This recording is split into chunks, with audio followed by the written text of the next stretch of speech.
Nous entendrons maintenant les présentations de la municipalité du Haut-Pays du Kamouraska et de la ville de La Tuque. Nous entendrons chaque présentation qui sera ensuite suivie de questions par le comité d'audition à tous les participants.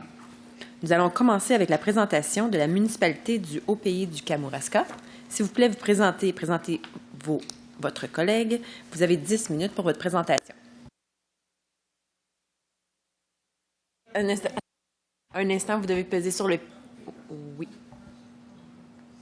OK. Parfait. Excusez-moi. Tout d'abord, j'aimerais vous remercier de donner l'occasion aux municipalités du Haut-Pays de Kamouraska d'exprimer auprès de la CRTC notre préoccupation concernant les services de téléphonie cellulaire. J'aimerais vous présenter M. Lucien Dionne, conseiller municipal à ma droite. Bonjour. De Mont-Carmel, et moi-même, Pierre Saillant, maire de Mont-Carmel. Notre présentation porte sur les barrières et nos recommandations afin que tous les Canadiens aient un accès à un service cellulaire de qualité. Les barrières naturelles. Le Haut-Pays de Kamouraska débute environ 7 km du fleuve et se termine à la frontière du Maine. Il est caractérisé par une plaine longeant le fleuve. Un plateau est le premier contrefort des Appalaches. Il s'agit là d'une barrière physique due à la topographie. Comme on peut le constater, le relief topographique y est très accidenté. Il s'agit là d'une barrière physique due à la topographie. De plus, on peut voir que cette zone est couverte de forêts avec des zones d'agriculture. Elle est peu habitée, la population se concentrant dans les plaines en bordure du fleuve et près de l'autoroute 20. Il s'agit là d'une barrière physique due à la faible densité de la population. Cette autoroute 20 longe le fleuve Saint-Laurent dans les parties basses plaines. Elle est la principale route pour aller dans les provinces maritimes. C'est pour desservir cet axe routier crucial que les compagnies cellulaires ont investi, handicapant ainsi la rentabilité du Haut-Pays. Il s'agit donc d'une barrière économique par écrémage. La population des 7 municipalités du Haut-Pays se situe en périmètre urbain et elle est également décimée dans les rangs. Les municipalités de Saint-Alexandre, Saint-Joseph, Sainte-Hélène, Saint-Bruno, Saint-Gabriel-l'Allemand, Sainte-Onésime-des-Souacs et de Mont-Carmel n'ont pas accès à des communications cellulaires fiables sur l'ensemble de leur territoire, en dehors des villages en raison de la localisation des émetteurs cellulaires. Il s'agit là d'une barrière physique due à la faible densité de la population. Barrière artificielle induite par les exploitants du réseau mobile. Pour justifier un investissement majeur et une modernisation des infrastructures, les compagnies de télécommunications se réfèrent à 3 principaux critères. L'offre de la compétition, perte de revenus potentiels, le potentiel de croissance et la densité de la population. Le retour sur investissement en général de 18 à 24 mois. À cela, il faut ajouter les critères suivants. Pour des nouveaux sites, amélioration de la couverture pour un avantage concurrentiel. Un autre fournisseur offre un service cellulaire. Disponibilité d'un taux 65% total des dépenses d'investissement doivent s'inscrire dans la planification au moyen terme, dont pas avant plusieurs années. Présence de fibres optiques. Par surcroît, l'optimisation des infrastructures en place est toujours privilégiée.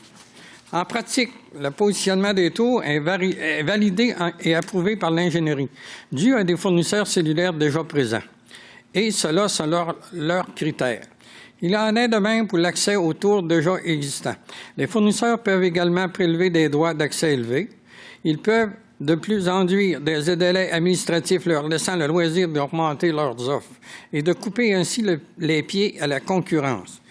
Il en est même à ce qui concerne les exploitants du réseau mobile virtuel, où les exploitants du réseau mobile peuvent facturer des prix de gros élevés en prétextant des coûts élevés afin de paralyser les exploitants de réseau mobile virtuel.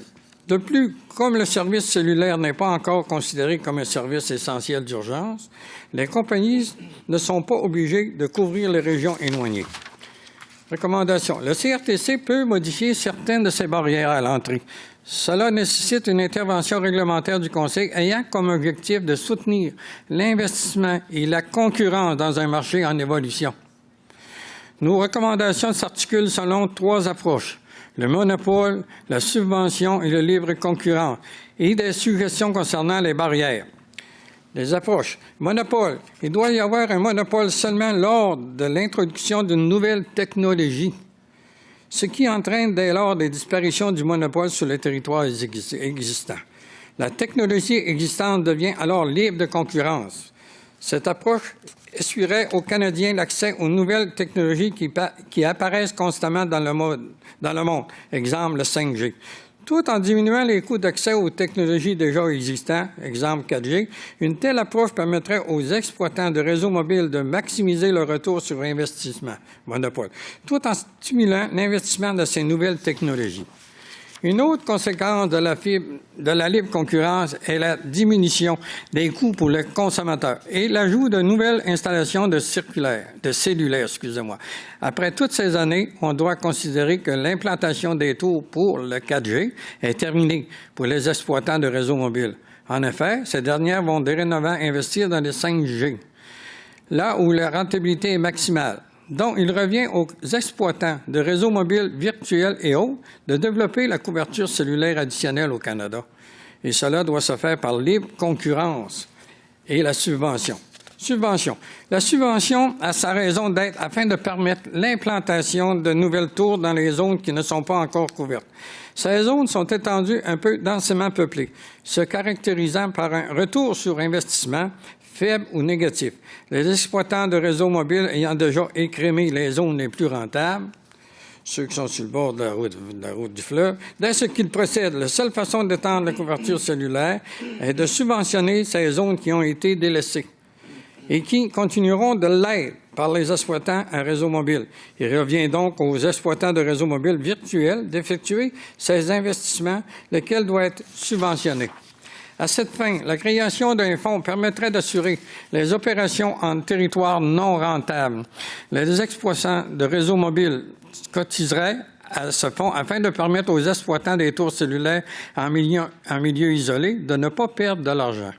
Il s'agit là de mutualiser les coûts et les risques en région isolée.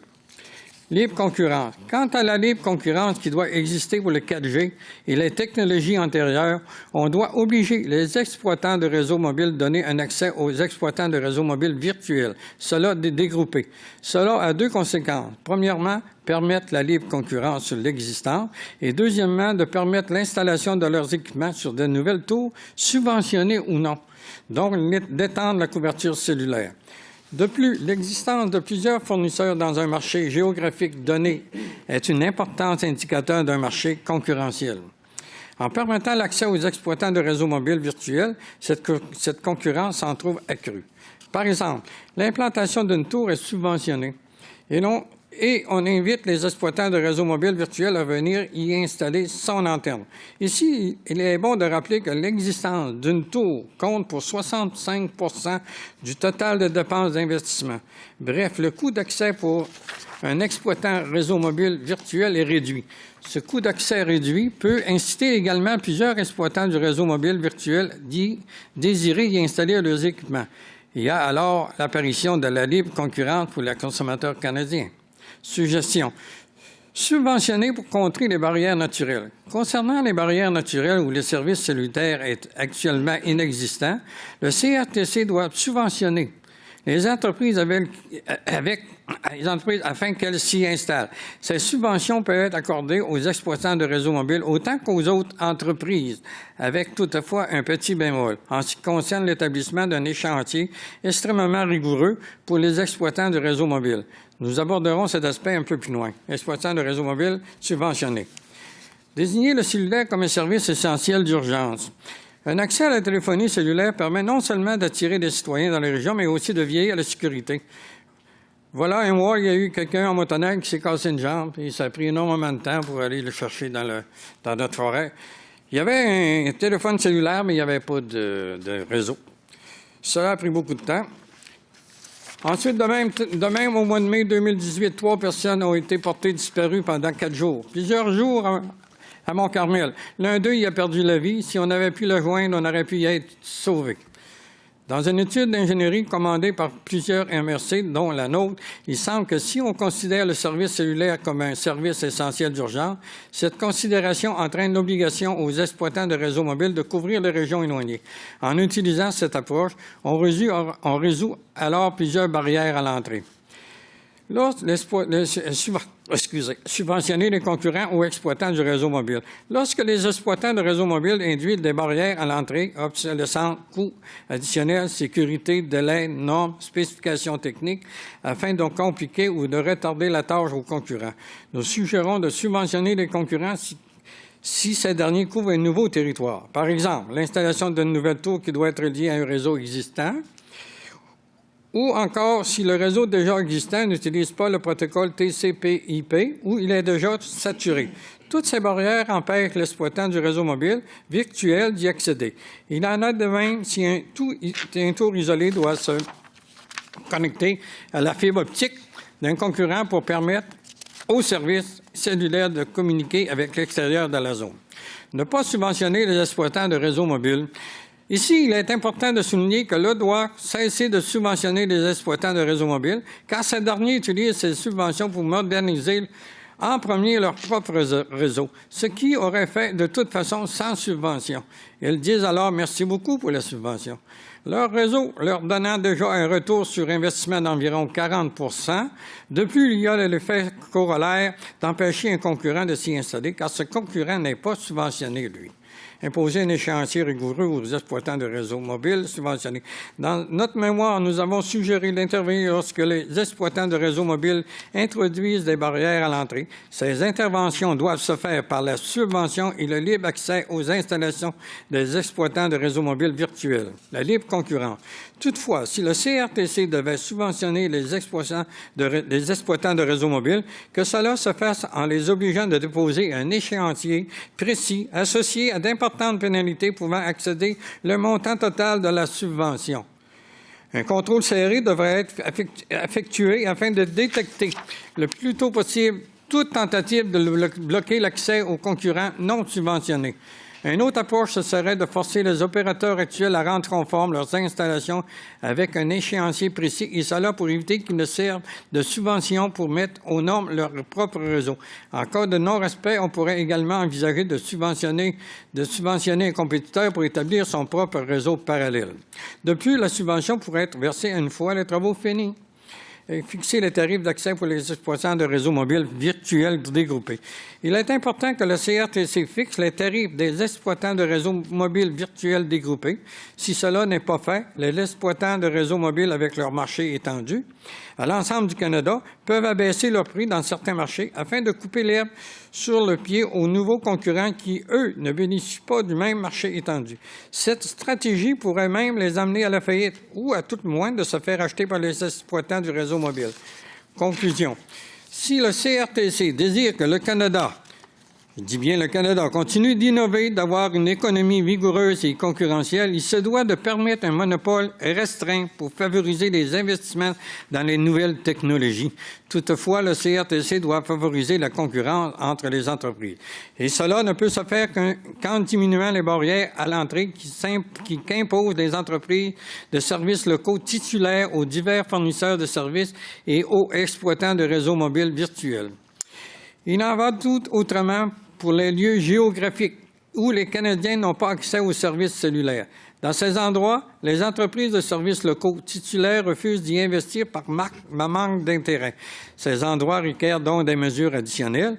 La meilleure façon de le faire est en subventionnant directement des entreprises autres que les entreprises de services locaux titulaires et également de permettre la concurrence en rendant obligatoirement l'accès aux exploitants de réseaux mobiles virtuels dégroupés.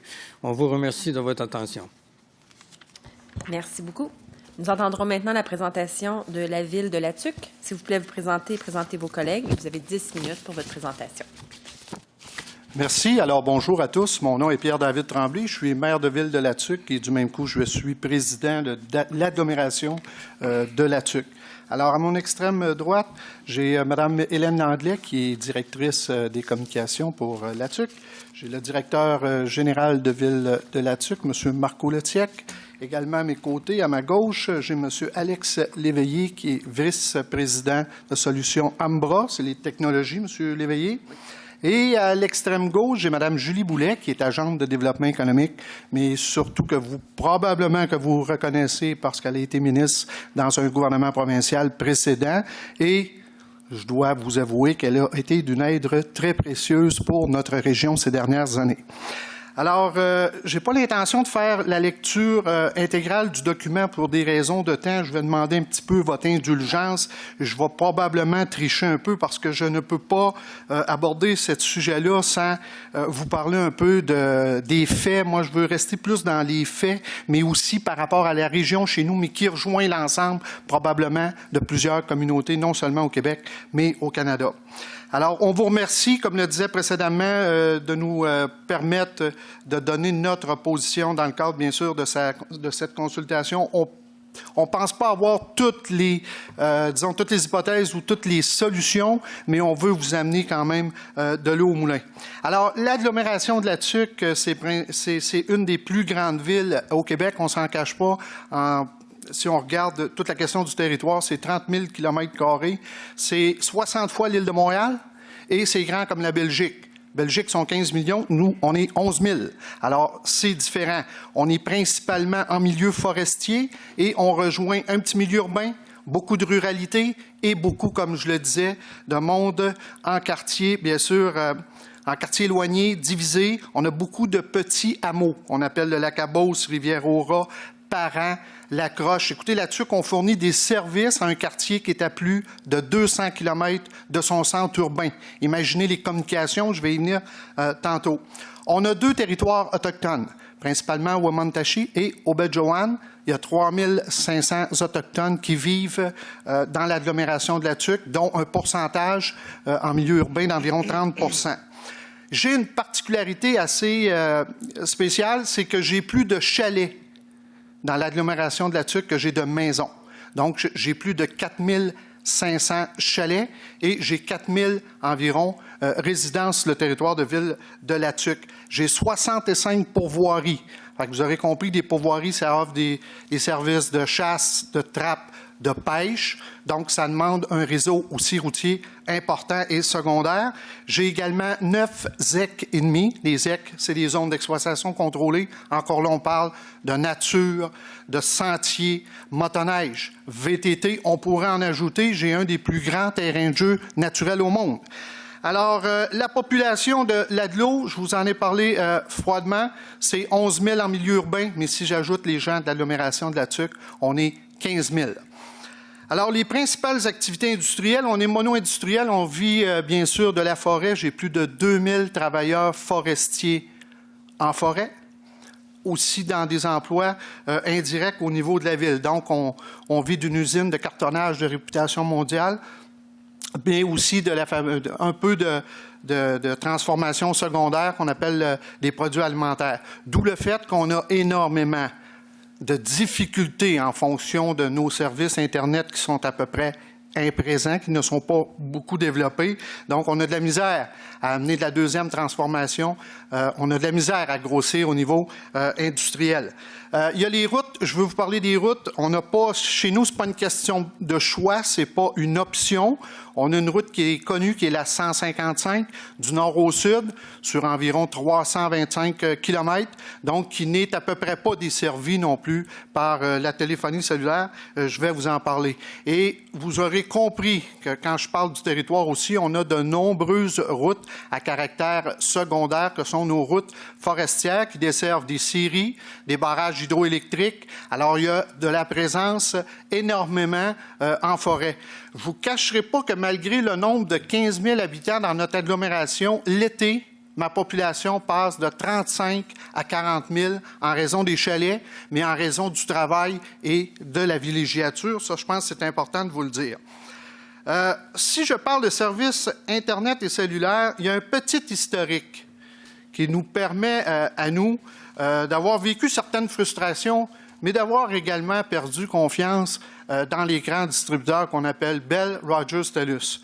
En 2014, on a reçu une lettre de Rogers qui voulait, bien sûr, établir un plan chez nous, un plan d'affaires pour être capable de nous donner l'Internet et nous donner également la téléphonie cellulaire. Alors, il y a eu des travaux pendant 2 ans. 2 ans, je le dis bien, entre 2014 et 2016. Et fracas, en 2016, Rogers nous annonce par des lettres, qui sont d'ailleurs au document, qu'on ne pourra pas fournir les services Internet et cellulaires, alors pour des raisons de rentabilité. Imaginez pour nous, là, c'est quand même un passé qui est quand même prêt. On a perdu 2 ans dans cette affaire-là. Mais quand vous êtes politicien ou quand vous êtes maire et que vous faites du développement économique, vous rencontrez des promoteurs, vous rencontrez différents gens, ben vous leur dites, écoutez, on a un gros joueur, c'est Roger. Dans 2 ans, on va commencer à penser à avoir de l'Internet et du réseau cellulaire, mais qu'après 2 ans, vous brandissez une lettre qui dit on ne sera plus chez vous parce qu'il n'y a pas de rentabilité. Ben comment voulez-vous faire du développement économique et du développement touristique dans ces situations-là? Alors, chez nous, de la façon dont ça fonctionne, écoutez, on a le réseau Internet en ville qui vient des commissions scolaires. C'est pas compliqué, je ne ferai pas un grand laïus là-dessus. On nous a accordé quelques brins et ça marche de cette façon-là. On a un sens. Autrement dit, on est alimenté par les villes. Ça part de Trois-Rivières, Shawinigan, ça s'en vient vers la Tuque. Alors, c'est un réseau qui est sur poteau, ce qu'on vit plus souvent qu'autrement parce qu'on n'a pas de redondance. Alors, c'est un circuit allé. Fait que vous comprendrez, un accident, on frappe le poteau, on est 14 heures sans Internet. Alors, si, comme on a vécu ces dernières années, des inondations, pas d'Internet. Ou si on arrive également avec un feu sur la route, on brûle les fils, encore là, on peut être privé de 14, 24, 48 heures sans service Internet. Imaginez-vous, j'aime bien ramener ça à des faits, vous êtes restaurateur à la Tuque en pleine période d'été ou n'importe quel temps et vous perdez l'Internet. Comment vous faites maintenant pour payer vos repas dans les restaurants? De quelle façon aussi l'hôpital fonctionne? Quand on sait qu'il peut y avoir des défibrillateurs, il peut y avoir toutes sortes de choses, les vidéoconférences, les communications de toutes sortes. Alors, on est privé, ça devient un enfer, et parce que, bien souvent, on n'a pas la redondance qui nous permettrait de jouer en circuit. Donc, on a un accident sur la route, bien avec la redondance, au moins, on sera capable d'être branché immédiatement, puis d'être capable de poursuivre nos activités. Alors, c'est de là que partent un peu les services Internet et de cellulaire à notre niveau. Comme je vous le disais, la fibre est arrivée plus spécifiquement en 2017 avec TGVNet. Donc, en 2017, on a desservi la population urbaine de la Tuque. Ça veut dire que c'est environ 5000 adresses, ça. Mais lorsqu'on sort de la Tuque, moi qui habite à 8 km de la Tuque, je n'ai pas accès à Internet, je n'ai pas accès au cellulaire. D'ailleurs, on m'en donne un pour travailler, mais je ne vous cacherai pas qu'il ne me sert que quand je suis en milieu urbain. Alors, pour vous dire, passer 4 km en dehors de notre circuit urbain, c'est à peu près inexistant. Alors, oui, vous allez peut-être me répondre, M. Tremblay, vous avez des solutions par le satellite. Je ne veux pas nommer nécessairement les noms de compagnies, mais encore là, je vais faire quelques parallèles. On se sert souvent d'Internet quand il ne fait pas beau. Quand il ne fait pas beau, le satellite, ça ne fonctionne pas. Une tempête de neige comme aujourd'hui, pensez pas être capable de regarder vos vidéos, de vous brancher sur la musique, les radios, d'avoir des nouvelles à l'extérieur. Oubliez ça. Et je peux même ajouter que le prix n'est pas raisonnable. Pour avoir accès à un débit qui est normal, on va payer plus de 80 $. Alors, si vous vivez à Montréal, vous allez avoir ce service-là pour environ 50 $. Alors, ça n'a pas de bon sens. On se sent souvent comme des citoyens de deuxième niveau. Alors, lorsqu'on parle aussi d'activité, je voudrais vous dire que par rapport à tout ça, le service Internet cellulaire, donc on fait appel au câble, souvent au câble téléphonique. On est de l'ancienne. Moi, quand les gens me parlent du 5G, là, écoutez, j'ai de la misère à voir les services de base dans mon agglomération. Imaginez, lorsqu'on me parle de ville intelligente, de domotique, de robotique, moi, j'aimerais qu'on commence par me donner l'Internet et le cellulaire avant de parler de ces technologies-là. Je ne sais pas que je suis contre Mais imaginez dans la situation où je suis, moi, quand on me parle de ces services-là auxquels je ne peux même pas avoir accès. Je vais à Laval, je vais à Montréal, on déplace les télévisions dans les maisons pour être capable d'écouter. Moi, je n'ai pas ce service-là. Il faudrait que je sorte avec 25 pieds de fil. Donc, c'est impensable. Alors, je vous ai parlé de la réception satellite, je vous ai parlé un peu de la non-productivité, les coûts. Je vais aborder ça aussi d'une autre façon parce que je vous ai parlé également de redondance qu'on n'a pas et qu'on souhaite. Alors, c'est sûr qu'il est apparu 2 programmes gouvernementaux en 2017, au fédéral branché pour innover et au provincial Québec branché, mais ces programmes-là touchaient principalement les communautés. Donc, c'est bien, on les accepte. Par contre, nous, il y avait une place où on n'avait pas le cellulaire et c'était la route 155. Alors, je veux vous parler un peu de ça, la route 155, parce que c'est une route qui est provinciale, c'est une route qui relie 2 régions, soit la Mauricie et le Saguenay-Lac-Saint-Jean. Donc, il y a un début qui est considérable, ces routes-là. Si je prends la partie, là, pour bien vous situer, Trois-Rivières jusqu'à La Tuque, c'est entre 3200 véhicules à 3800 véhicules par jour. Si je prends le nord, de La Tuque vers le lac Bouchette, ou si vous aimez mieux, Robert-Ball, bien, on parle d'environ 2600 véhicules par jour. Et il faut ajouter à ça également qu'il y a 40 d'achalandage par rapport à des véhicules lourds. Donc, on a beaucoup de fardiers qui vont transporter du bois, mais aussi de l'approvisionnement, ce qui ajoute à des dangers aussi. Donc, ça c'est important. Il y a énormément d'usagers qui se rendent dans les hôpitaux. Malheureusement, au fil du temps, on a perdu énormément de services, que ce soit les rendez-vous médicaux à Shawinigan, à Trois-Rivières. Écoutez, pour un seul bras cassé, nous, on doit se déplacer dans les hôpitaux de l'extérieur. Pour l'ophtalmologie, c'est la même chose. On ne fera pas le problème des problèmes de santé, là, mais tout ça pour vous dire qu'on a énormément de déplacements des jeunes et des personnes aussi âgées. On a les travailleurs aussi qui viennent travailler, soit dans le bois ou un peu partout, qui voyagent par cette route-là. On a aussi les étudiants qui voyagent cette route-là, et vous aurez compris que ça constitue l'achalandage dont je vous ai fait part, et on pourrait ajouter à ça tous les gens qui viennent l'été ou de façon différente pour la villégiature. Alors, tout ça, le bien et service, si on met tout ça ensemble, la route est d'une importance capitale et on a par petits bouts des services de téléphonie cellulaire. Vous aurez également compris qu'une route comme ça, si vous faites... Regardez juste la température aujourd'hui, là. Nous, les gens de la tuque, on le sait, on va se faire un petit package de plus, là, puis on va s'ajouter une tuque, puis des bottes, puis des gants, parce qu'on peut rester... une simple crevaison peut devenir une petite tragédie sur la route de la tuque, dépendamment de l'heure à laquelle vous allez voyager, parce que vous n'êtes pas capable de rejoindre les services de secours. Alors, ajoutez à ça, vous frappez un chevreuil, vous avez un incident quelconque, votre auto brise, alors il faut vous déplacer souvent. Il n'y a pas tellement de maisons là, qui sont où vous allez attendre indirectement une demi-heure, 3/4 d'heure que quelqu'un passe, dépendamment encore là de l'heure auquel vous devez voyager. Alors, lorsqu'on parle du Golden Hour au niveau de la sécurité publique, je pense que c'est quelque chose qui est important. Vous avez un accident sur la route, puis c'est dommage pour un maire d'arriver de dire on a une motadite belle route puis un panoramique, mais de 10 dernières années, on a eu plus de 35 décès sur cette route-là et on a eu 49 blessés graves. Je ne vous parle pas de petites choses, là. Monsieur Tremblay, oui. Désolé. Vous devez conclure, s'il vous plaît. Bon. Finalement, si je continue, je vais faire un clin d'œil sur 2 minutes. On aimerait non seulement avoir la téléphonie cellulaire sur notre route et en ville, mais aussi dans notre matrice forestière vous allez le voir dans les documents, je vais vous laisser consulter. Il y a peut-être 3 ou 4 routes principales pour lesquelles on aimerait également être desservi. Donc, je vais m'en aller plutôt aux conclusions.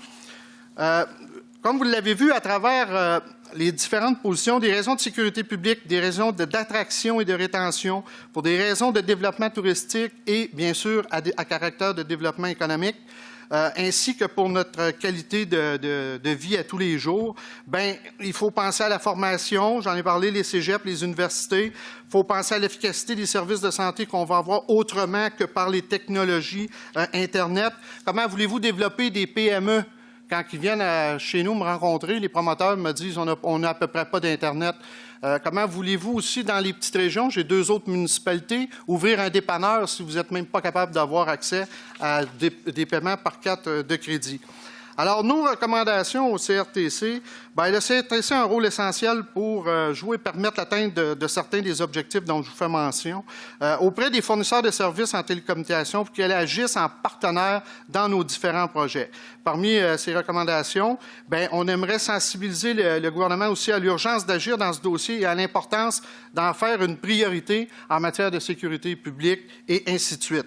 Nous comptons sur le CRTC pour mettre en place des mécanismes rigoureux qui feront en sorte que les fournisseurs de services sans fil mobile seront en mesure de trouver une forme de rentabilité à se déployer dans notre communauté, incluant nos principaux axes routiers. Nous comptons également sur le CRTC pour faciliter le partenariat entre les différents fournisseurs de services afin d'accélérer l'implantation des nouveaux réseaux et éviter de créer des réseaux parallèles. Vous savez, nous autres, on travaille avec une petite compagnie qui est Solutions Ambra, mais encore faut-il qu'il y ait accès au spectre, aux bandes, aux fréquences. Déjà, depuis 2 ans, on se bat pour avoir des fréquences pour être capable que cette compagnie-là puisse déployer chez nous les services d'Internet. C'est les gros joueurs qui ont le monopole. C'est les gros joueurs qui se sont appropriés les argents, les programmes et aussi qui ont les gammes. Alors, lorsqu'on arrive comme chez nous, qu'une petite compagnie veut nous aider, bien, c'est plus difficile. On n'a pas accès pas tout le temps au programme, pas tout le temps aux argents et encore moins au spectre.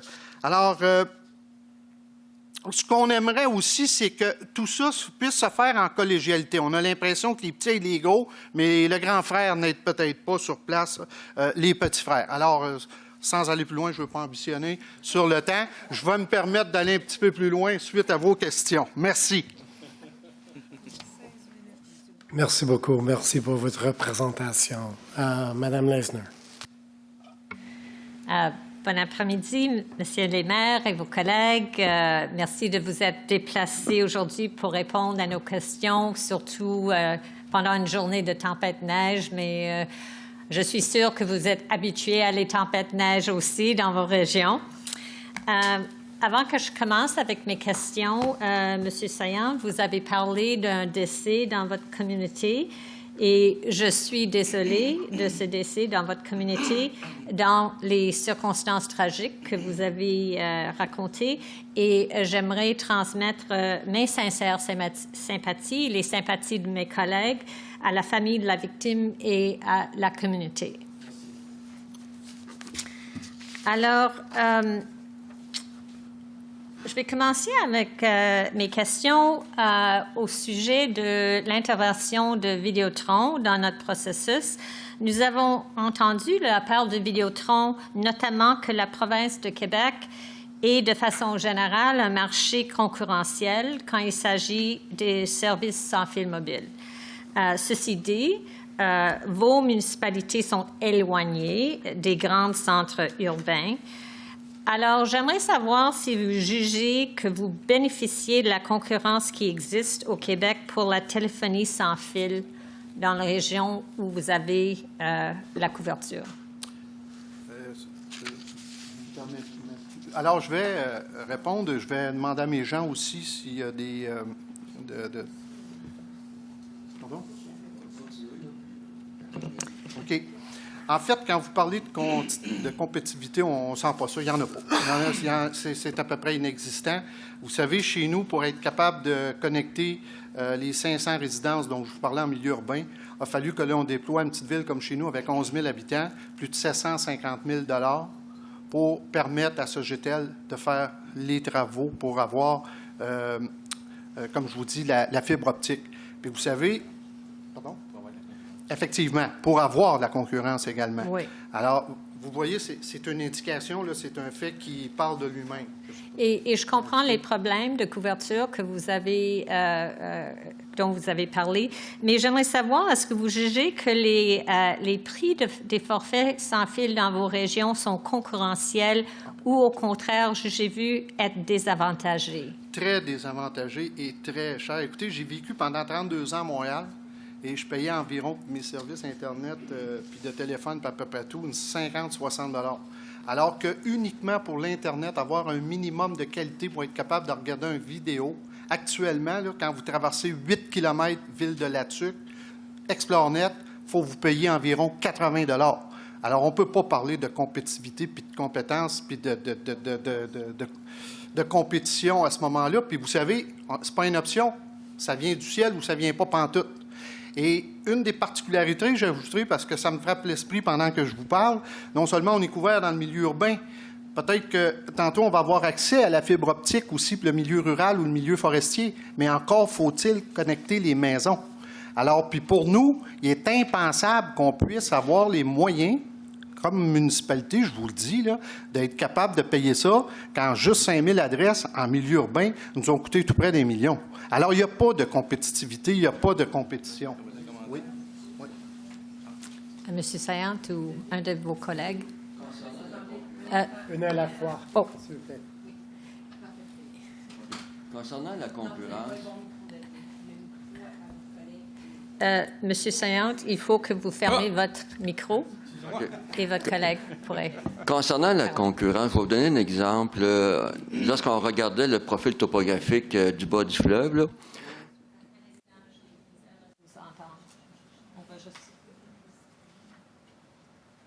lorsqu'on regarde le profil topographique du bas du fleuve, il y a l'autoroute 20 qui longe le fleuve jusqu'au Nouveau-Brunswick. Alors, les Bell, TELUS, etc., ont installé des tours de télécommunications sur cet axe-là, dans le bas de la plaine. Alors, tandis que tout le haut pays, à ce moment-là, n'a pratiquement aucune communication cellulaire, sauf sur le sommet des montagnes.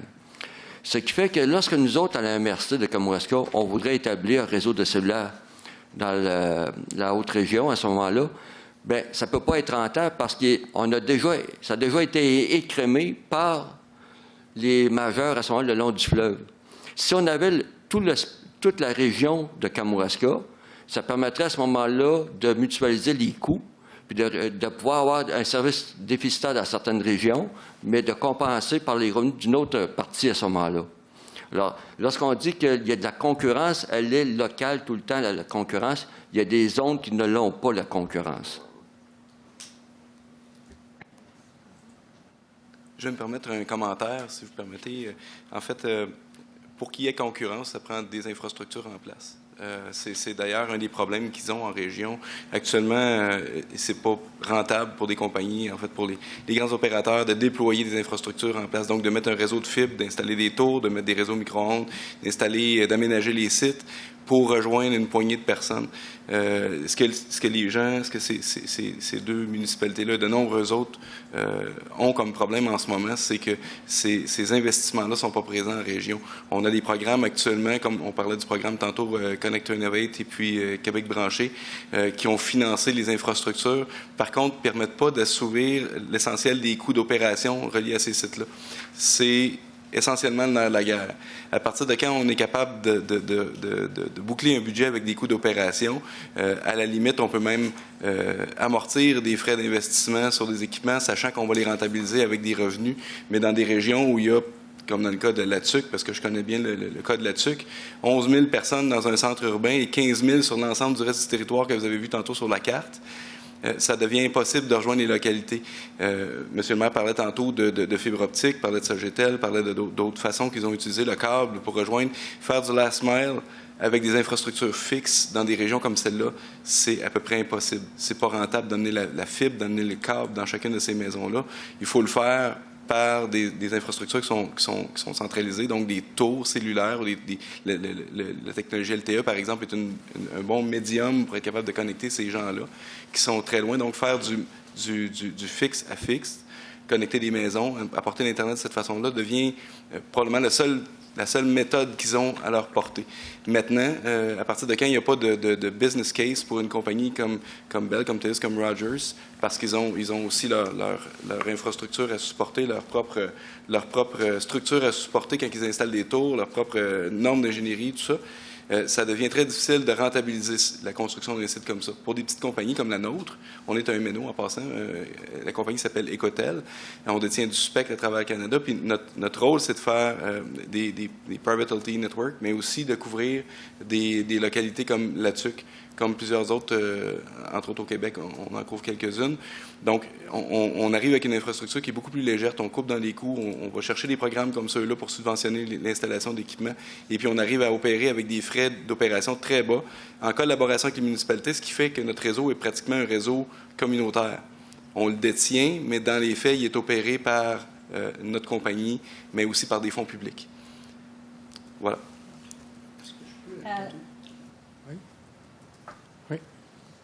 Oui, c'est ça. Ouais, c'est vrai qu'on n'a pas bien de... C'est choquant pour nous autres parce que on dirait qu'on est toujours délaissé les régions. Hein? On a de la misère à avoir de quoi. Je sais que j'ai fait d'autres démarches pour... parce que moi, où est-ce que je demeure en forêt. Bill nous a installé pour le téléphone, ça a pris un peu de temps, là, des 2 tours qui lui appartiennent, qui... on est au micro-ondes, le téléphone, OK?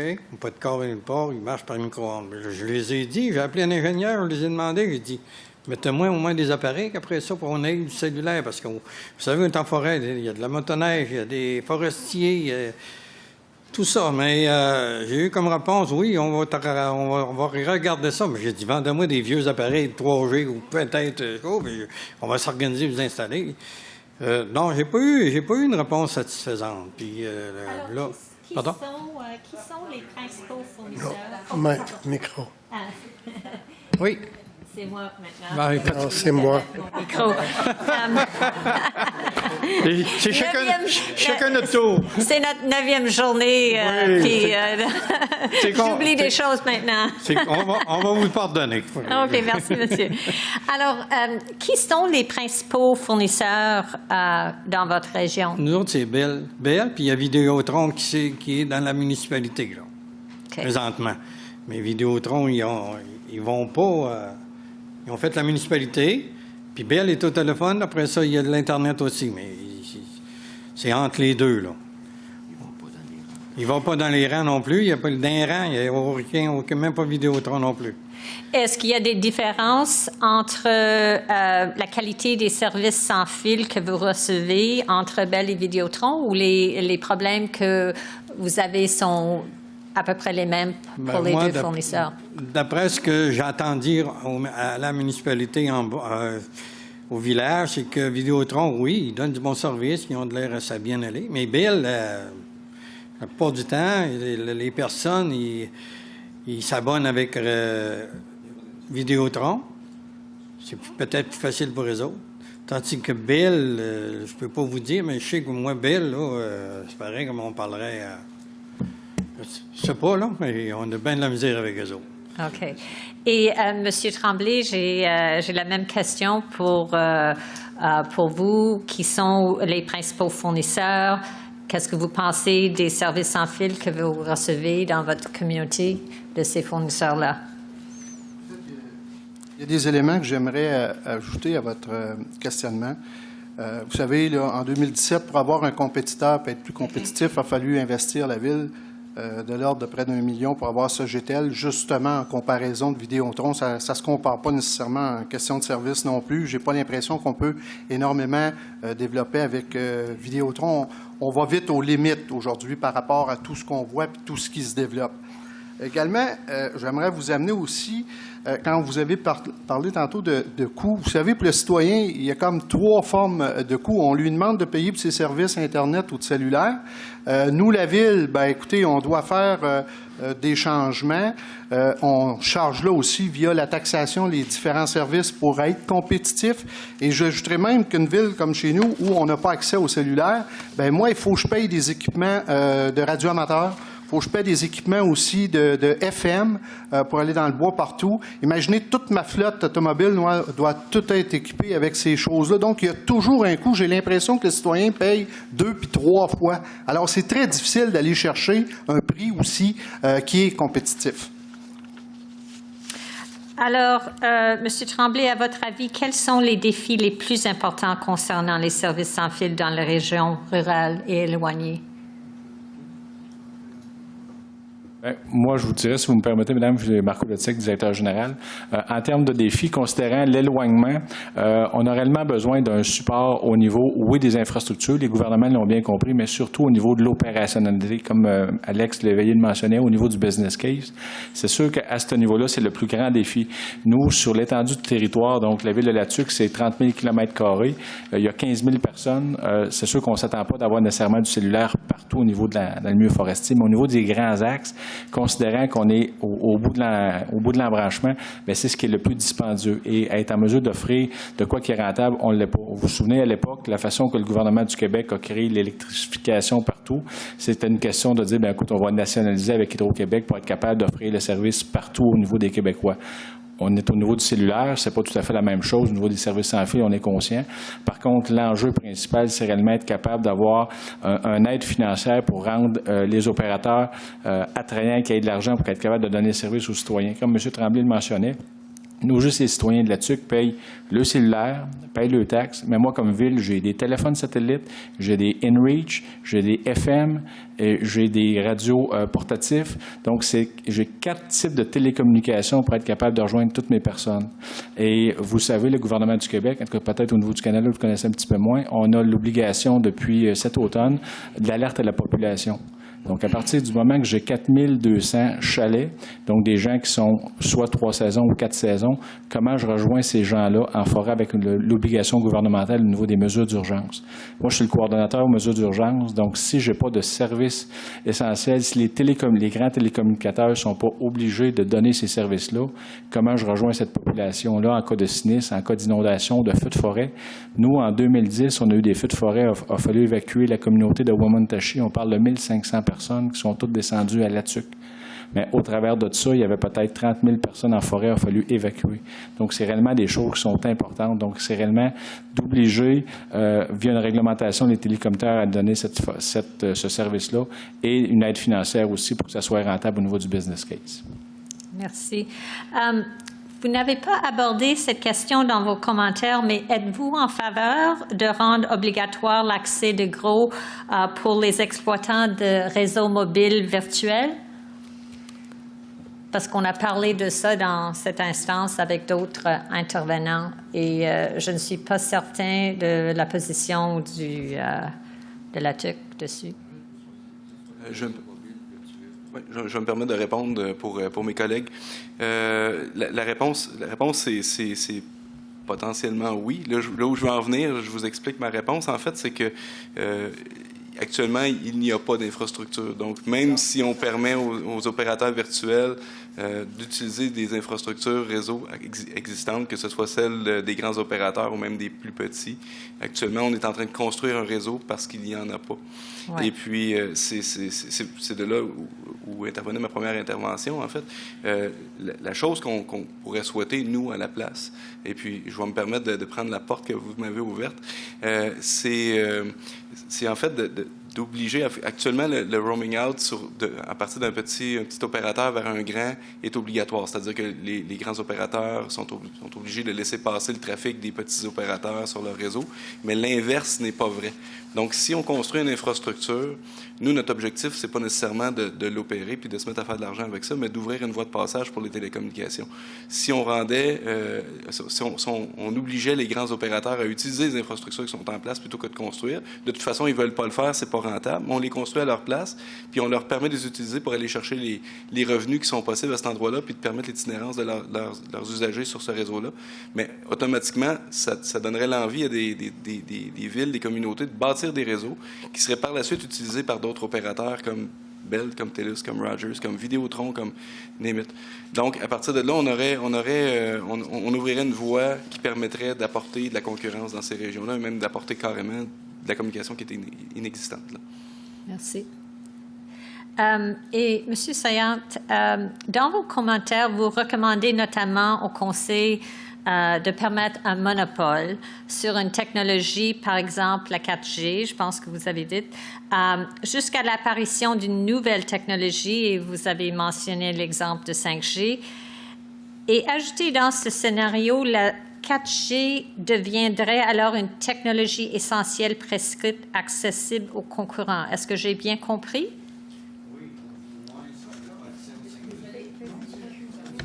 Vas-y, Lucien, Oui. vas-y d'en répondre. Bon, OK. Est-ce que vous m'entendez? OK. OK.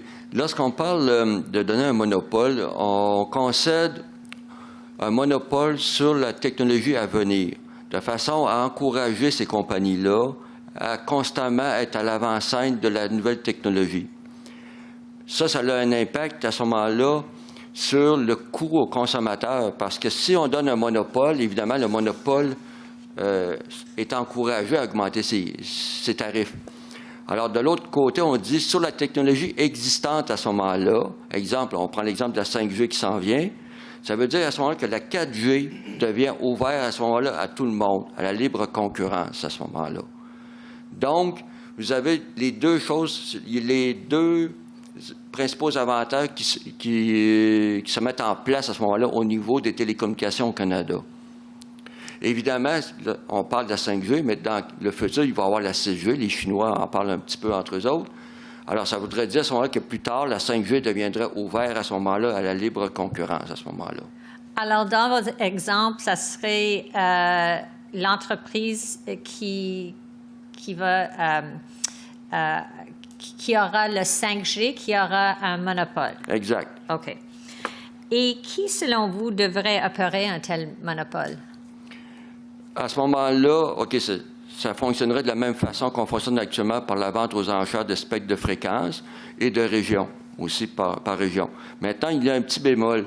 Dans notre présentation, on parlait aussi que lorsque un enchérisseur remporte l'enchère, il a l'obligation de passer à l'action.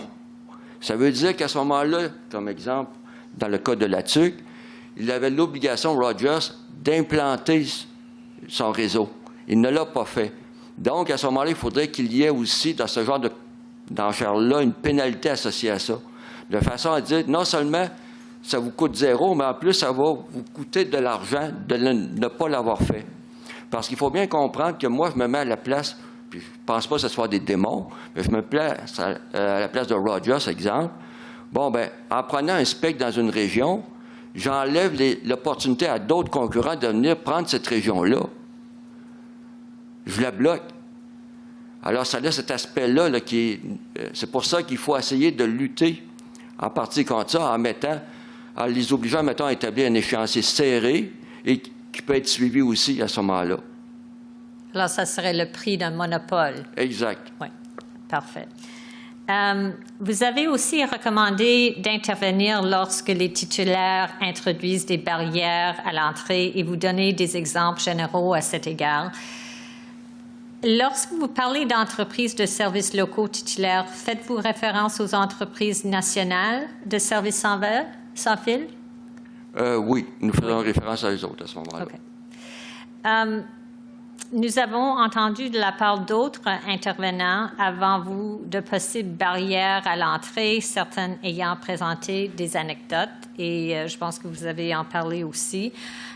Mais auriez-vous à votre disposition des évidences ou des preuves plus concrètes à nous soumettre pour démontrer votre affirmation que les titulaires introduisent ces barrières à l'entrée? Dans mon esprit à moi, la meilleure preuve qu'on a actuellement, c'est le fait là, que la preuve qu'a présentée la TUC concernant Rogers. Mais je suis certain que d'autres ont pu utiliser ce même genre d'aspect-là aussi. Alors, pourriez-vous nous fournir, par exemple, des courriels, des notes ou procès-verbaux de ces discussions avec Rogers? Oui.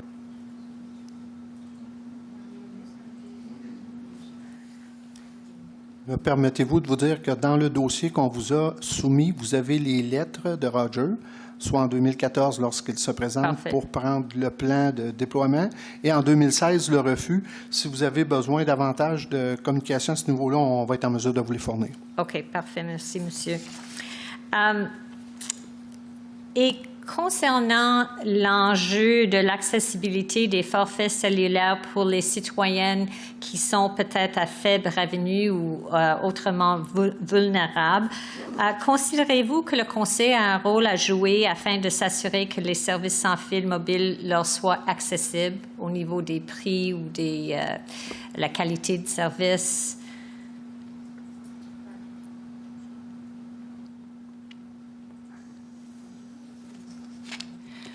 Je semble comprendre que vous aimez beaucoup les exemples concrets, alors je vais vous parler de ma situation personnelle. Moi, j'habite la Tuque depuis 24 ans. Je suis originaire de la ville de Victoriaville.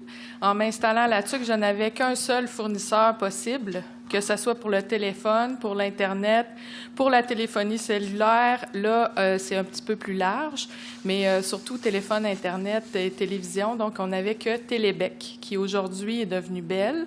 Au début, on avait seulement la possibilité d'avoir des cellulaires avec Bell. À un moment donné, on s'est mis à avoir d'autres compagnies. Encore aujourd'hui, Rogers ne fonctionnait pas jusqu'à tout récemment, je pense. Puis les gens de l'extérieur arrivaient à la TUC et ils nous disaient « Le cellulaire ne fonctionne pas chez vous, vous êtes bien retardés. » Mais c'est parce qu'ils étaient avec Fido ou avec d'autres compagnies, puis là, il n'y avait pas d'entente avec Bell, donc leur cellulaire ne fonctionnait pas. Et par rapport à mes parents à Victoriaville, ça me coûte le double pour avoir ces services-là. Donc, c'est certain qu'on vous a dit tout à l'heure qu'on avait une population autochtone très forte, dont 30 des Autochtones qui vivent en ville, ce sont tous des gens à faible revenu. Ils ont les mêmes prix, les mêmes tarifs que nous, qui avons quand même des bons emplois, puis peut-être qu'on est capable de se payer ça. Puis je veux vous amener un autre point aussi, parce qu'on parle souvent des jeunes. Moi, j'ai 2 jeunes adultes à la maison. Ils sont allés à Trois-Rivières pour leurs études supérieures. Et là, ils ont goûté à Cogeco super haute vitesse à côté, dans le plafond. Alors, quand ils reviennent à la TUC, ils se plaignent parce que là, l'Internet est... Ils disent « Moi, je m'en retourne à mon appartement. Maman, ici, c'est de la merde. » Alors, comment voulez-vous qu'on dise à nos ados « C'est intéressant de venir t'installer chez nous, puis viens chez nous. Moi, j'ai un futur ingénieur électrique. L'usine en a besoin. Ils lui font la cour actuellement, la cartonnerie. Mais le frein qu'il a présentement à dire « Je reviens-tu à la TUC, je reviens-tu pas à la TUC », c'est Internet. Oui. Là, ça va un petit peu mieux parce que, justement, comme M. le maire vous l'a dit, on a rentré Sogetel, on a amené une concurrence. C'est drôle, quand Sogetel est arrivé, moi, je suis passée de Bell à Sogetel. Et puis, là, tout d'un coup, on économise 60 $ par mois pour nos téléphones, télévision puis Internet. Tout d'un coup, là, on a de la concurrence, c'est super intéressant. Il y a beaucoup, beaucoup de chemin à faire à ce niveau-là. Puis je pense que votre question est tout à fait pertinente. On a une préoccupation comme municipalité pour nos gens à faible revenu. On en a quand même un certain nombre. Puis aujourd'hui, là, comme c'est mentionné dans notre argumentaire, la téléphonie cellulaire, c'est la vie de tout le monde. Vous l'avez entendu, on l'a entendu nous aussi ce matin, tout le monde le dit, c'est essentiel. Oui, merci. Alors, si vous me permettez, je vais compléter. On vous remercie. On est content d'être ici, mais ensemble, on a tous le même message. Vous savez, je ne sais pas, dans les années 60, je ne sais pas trop, on a donné de l'électricité dans tous les foyers au Québec. Aujourd'hui, la question qu'on vous demande, c'est comment qu'on fait pour doter le Québec rural d'accès à la téléphonie cellulaire et à Internet haute vitesse. Parce que oui, il y a des préoccupations à l'égard de la concurrence, du prix, de la qualité, quand on l'a. Mais le problème, le principal problème, c'est qu'on ne l'a pas du tout.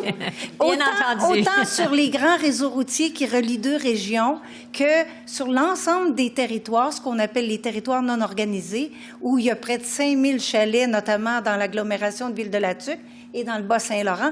Comment on fait? On a donné l'électricité à tout le monde. Il y a une époque parce qu'on jugeait que c'était indispensable. Bien, aujourd'hui, on pense, nous, comme panélistes, on pense que la téléphonie et Internet, l'Internet haute vitesse sont indispensables dans une société en 2020 au Québec. On a droit à ça.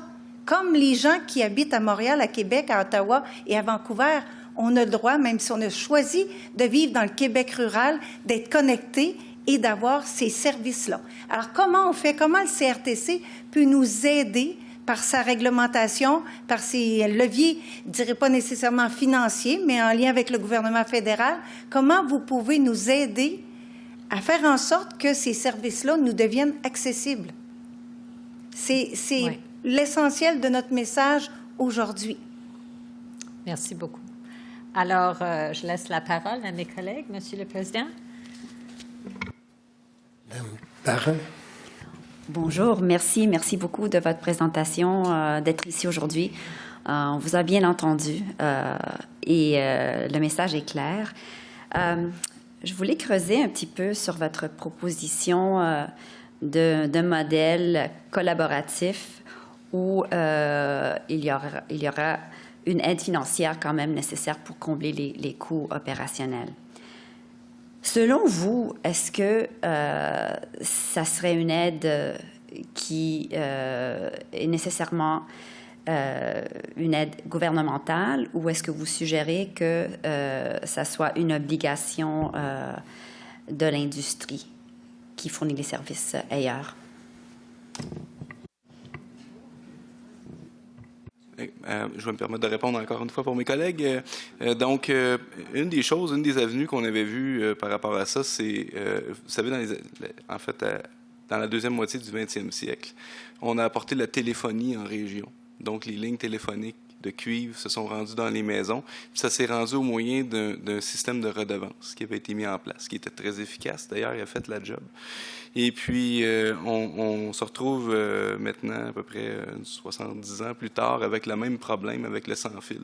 On a des centres-villes qui sont très rentables, qui sont très denses, dans lesquels il y a énormément de téléphones connectés ou de devices connectés au kilomètre carré qui rapportent énormément d'argent. Puis, on a des enfants pauvres qui sont les régions où il faut implanter des infrastructures pour connecter ces gens-là. Donc, d'établir un système de redevance avec un fonds qui serait tout ça est hypothétique, là, mais s'il y avait un fonds national qui serait implanté, qui permettrait de redistribuer ces richesses-là aux réseaux ruraux, bien, ça permettrait de financer les frais d'opération de ces réseaux-là, puis éventuellement peut-être même la construction de ces réseaux-là, à même les frais, les services qui sont offerts en ville.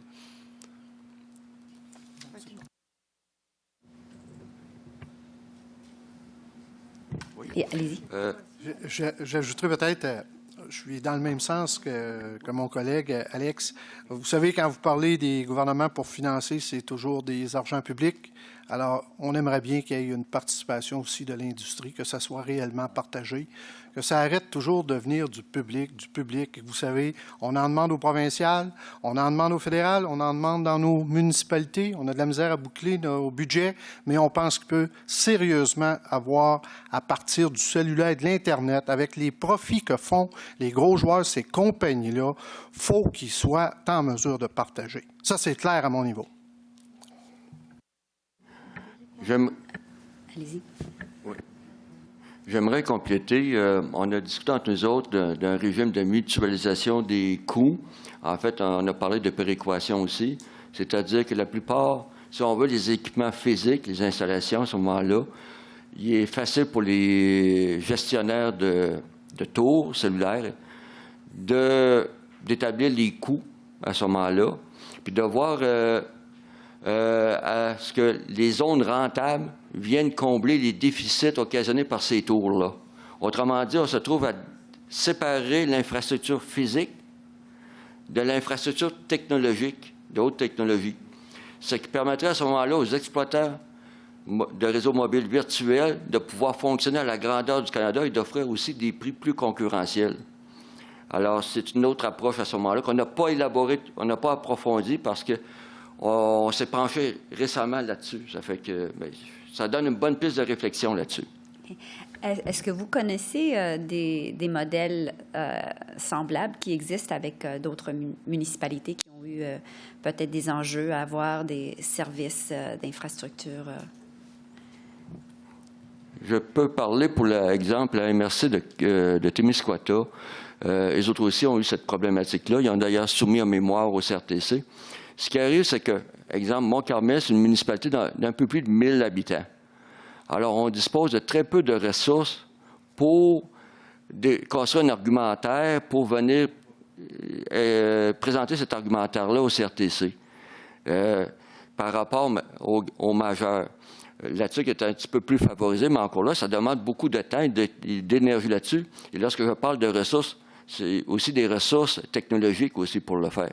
Alors, ce n'est pas évident pour les petites communautés de venir présenter quelque chose ici à ce moment-là. Merci beaucoup. Oui. Ce que vous me permettez, Mme Barin, ce que j'amenais, c'est que si je prends exemple notre cas, nous autres à la TUC, comme Mme Languille le mentionnait, on avait juste Bell, donc on avait juste un fournisseur. Pour avoir de la compétition, on a approché le groupe Sogetel, qui est un télécommunicateur. C'est un projet de 5 millions. Il a fallu que d'argent public, donc il a fallu que nous, la municipalité, on mette 750 000 pour rendre le projet rentable, pour l'amener. Ce que ça l'a amené une compétition. Donc, c'est sûr que ça permet à la population d'épargner, mais est-ce que c'est à une municipalité d'investir 750 000 avec les taxes des citoyens pour amener une compétitivité? Je pense que c'est pas normal. Ce que amenait M. Léveillé, c'est tout simplement un système de péréquation de l'industrie qui serait pas beaucoup plus logique, et c'est ce qui s'est fait à l'époque pour justement qu'il y ait du téléphone partout au Québec. Donc, les zones rentables servaient à donner un montant d'argent dans un genre de fonds et qui était redistribué aux communautés plus locales. Nous, on l'a fait pour aider notre population, mais on ne pourrait pas le faire dans d'autres setups, dans d'autres choses au niveau de la route 155 ou des choses qui ne nous concernent pas. Le conseil de l'époque avait décidé ça, mais c'est pas une municipalité à investir des sommes comme ça pour juste amener un compétiteur pour dire, bien, écoute, on a au moins un deuxième, ça ne fait aucun sens. Bien entendu. Merci beaucoup. Merci. Merci beaucoup pour votre présentation, Madame la secrétaire.